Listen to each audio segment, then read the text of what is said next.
नीता रवीची दुसरी बायको बनून त्याच्या घरी आली. रवीला एक भाऊ होता, महेश. तो आता कुठे कॉलेजला जाऊ लागला होता, पण त्याला त्याची वहिनी आवडायची. नीता तशी दिसायला एकदम भारी. तिचं शरीर चांगलंच भरलेलं होतं आणि तिचा स्वभाव देखील चांगला होता. त्या दिवशी त्यांच्या गावात कार्यक्रम होता. तो कार्यक्रम बघून महेश रात्री उशिरा घरी आला. तो आला आणि थेट त्याच्या खोलीत झोपायला गेला. पण जाताना त्याला त्याच्या भावाची खोलीची खिडकी उघडी दिसली. त्याने हळूच आत बघितलं तर तिथे त्याची नीता बहिणी एकटीच आत झोपली होती आणि तिची साडी वरती आली होती. त्याला नीताच्या गोऱ्या मांड्या दिसत होत्या. ते बघून त्याचा हात आपोआपच त्याच्या पॅन्टकडे गेला. त्याला राहवले नाही आणि तो तसाच तिच्याजवळ गेला आणि हळूच तिच्या मांडीवर हात फिरवू लागला. नीताला अचानक जाग आली आणि तिने समोर तिच्या धीराला बघून ती दचकून उठली आणि तिने त्याला दम दिला की बाजूला होतोस का, बोलवा येईल ना. हे ऐकून महेश काही न बोलता तिथून आपल्या खोलीत निघून आला. पण त्याला झोपच लागत नव्हती. तो रात्रभर विचार करत होता की खरंच जर वहिनीने आईला सांगितले तर. पण त्याला काहीही करून त्याला त्याची वहिनी पाहिजे होती. त्याला भीतीने झोप लागत नव्हती. मग कशीबशी झोप लागली. सकाळी उठल्यावर पुन्हा त्याच्या डोक्यात तेच विचार. पण आईची भीती वाटत होती. नीता वहिनी त्याच्याशी बोलत नव्हती. तो कॉलेजला निघून गेला. संध्याकाळी आल्यावर तो त्याच्या मित्राच्या घरी गेला. तिथून यायला उशीर झाला. त्याचा मोठा भाऊ रवी बाहेरगावी गेला होता. त्यामुळे त्यांच्या घरात तो, त्याची वहिनी आणि त्याची आई एवढेच लोक होते. महेश घरी यायच्या अगोदरच त्या दोघी जेवल्या होत्या. नीता वहिनीने त्याला जेवण वाढलं, पण ती काहीच बोलली नाही. महेश जेवला आणि झोपायला त्याच्या खोलीत निघून गेला. आज रात्री देखील त्याला झोप येत नव्हती. त्याच्या डोळ्यासमोर सारखी त्याच्या वहिनीच्या गोऱ्या मांड्या दिसत होत्या. त्याला राहून राहून सारखं वाटत होतं की वहिनी काही बोलली का नाही. याचा अर्थ तिलासुद्धा तेच पाहिजे असेल तर. जवळजवळ अर्धा एक तास तो तसाच हाच विचार करत होता. रात्रीचे 12:30 वाजले होते. आता त्याला राहत नव्हतं, म्हणून मग तो नीता वहिनीच्या खोलीकडे निघाला.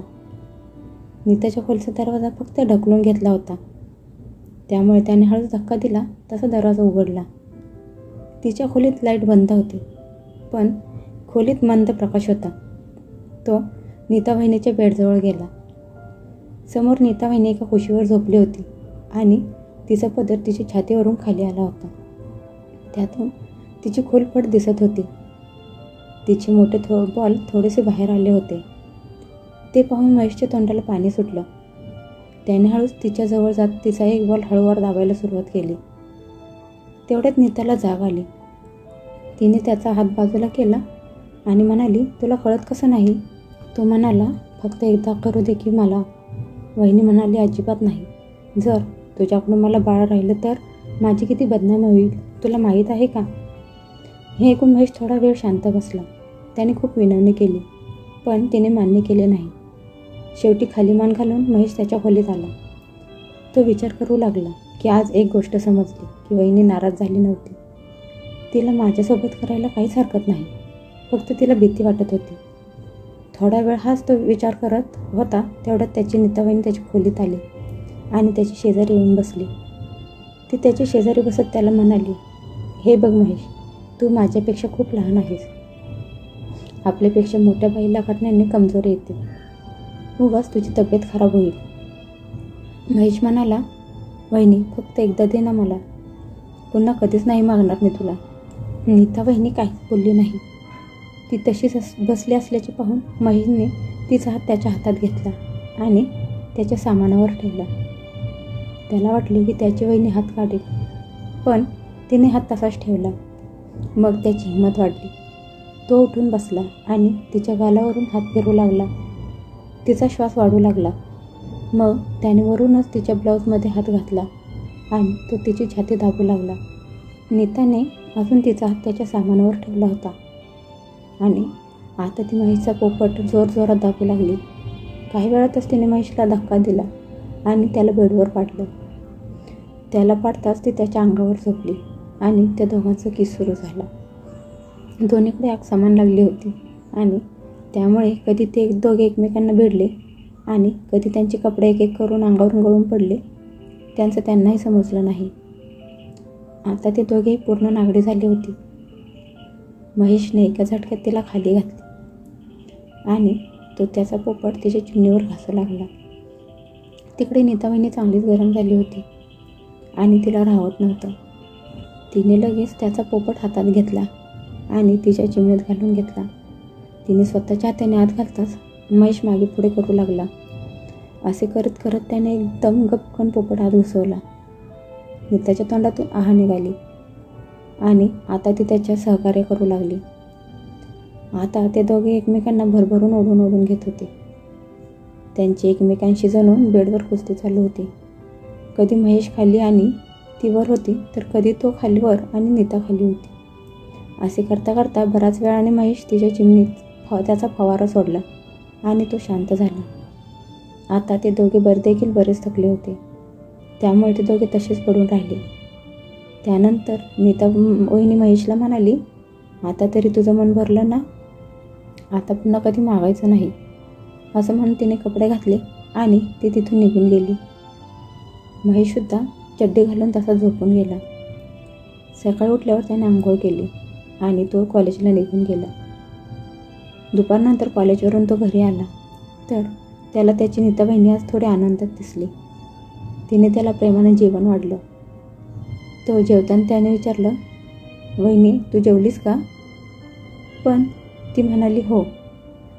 तो म्हणाला, माझ्यासोबत थोडे जेव की. नीता म्हणाली, मी अशी नाही जेवणार. ती आता त्याच्याशी चेष्टामस्करी करू लागली. महेश तिला म्हणाला, मग कशी जेवणार? ती म्हणाली, जसा तुझा भाऊ चारतो तसं चारलंस तर खाईन. महेशने विचारले, दादा कसं चारतो तुला? ती हळूच लाजत म्हणाली, मांडीवर घेऊन. महेश म्हणाला, ठीक आहे. असे म्हणत त्याने तिला त्याच्या मांडीवर बसवलं. आता नीतावहिनी त्याच्या मांडीवर बसली होती आणि तो तिला चारता चारता तिच्याशी मस्ती करू लागला. त्याने हळूच तिच्या बॉलवर हात ठेवला आणि तो दाबू लागला. ती म्हणाली, बस कर, कुणीतरी येईल. तो म्हणाला, वहिनी आता घरात कुणी नाही, आई बाजारात गेली आहे. तसेही तुला मांडीवर घेऊन बसवलोय तर मग बॉल दाबलं म्हणून काय झालं? ती हसतच त्याला लटका विरोध करत नव्हती. आता त्याला हे समजून चुकलं होतं की तिचा मूड बांधला होता. महेश तिला म्हणाला, त्या खोलीत जायचं का? ती म्हणाली, कशाला? महेश म्हणाला, पुन्हा एकदा कुस्ती होऊन जाऊ देत. ती म्हणाली, नको, आत्ता नको. महेश म्हणाला, काय हे वहिनी, तुझ्या मनात तर आहे, मग होऊन जाऊ देत की. ती काहीच बोलली नाही. महेश म्हणाला, बरं मग एक काम कर, मला तुझे बॉल तरी तोंडात घेऊन चुकू दे. तिने इकडे तिकडे बघितलं आणि म्हणाली, बरं चालेल, पटापट चोकून घे, नाहीतर तुझी आई आली तर अवघड होऊन बसेल. हे ऐकताच महेशने तिच्या ब्लाऊजची बटन काढली आणि तिचा एक बॉल बाहेर काढून तो त्याला जोरजोरात दाबू लागला. नंतर त्याने दुसरा बॉल देखील बाहेर काढला. आता तो एका बॉलला त्याच्या हाताने दाबत होता तर दुसरा बॉल तोंडात घेऊन चोखत होता. तीसुद्धा त्याला सहकार्य करत होती. तो तिचे बॉल चोखत असतानाच ती तोंडातून मादक आवाज काढत होती. तो आवाज ऐकून महेश अजूनच चवताळला. काही वेळात नीतावहिनीने त्याला किस करायला सुरुवात केली. तिने तिची जीभ त्याच्या तोंडात घातली आणि त्याचे तोंड चोखू लागली. महेशने तिच्या खालच्या भागात हात घातला आणि म्हणाला, वहिनी हे सुद्धा काढ. ती म्हणाली, कशाला? महेश म्हणाला, मला खाली किस करायचं आहे. ती म्हणाली, नको, आता तू बराच पुढे जायला लागला आहेस. असे म्हणून ती किचनमध्ये निघून गेली. आता महेशसुद्धा त्याच्या मित्राकडे निघून गेला. संध्याकाळी तो माघारी आला.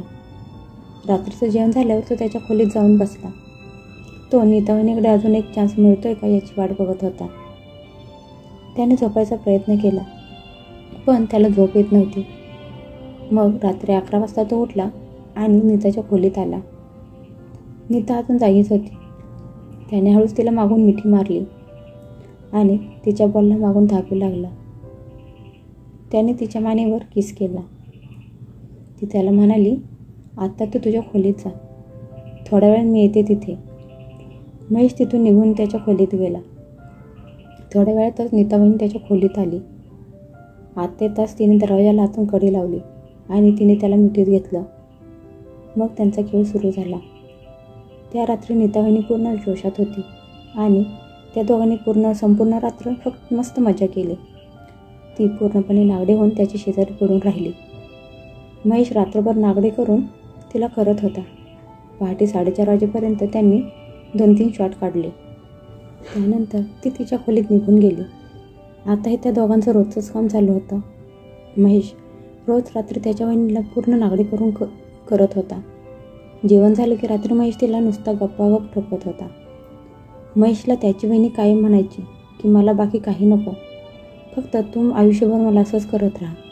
त्या दोघांनासुद्धा आता एकमेकांना घेतल्याशिवाय करमत नव्हतं. नीताचा नवरा जास्त करून कामासाठी बाहेर गावीच असायचा आणि तसे त्याच्याकडून नीताला पाहिजे ते सुख मिळतच नव्हतं आणि म्हणून ती तिची आग तिच्या दिराकडून मिटवून घेत होती.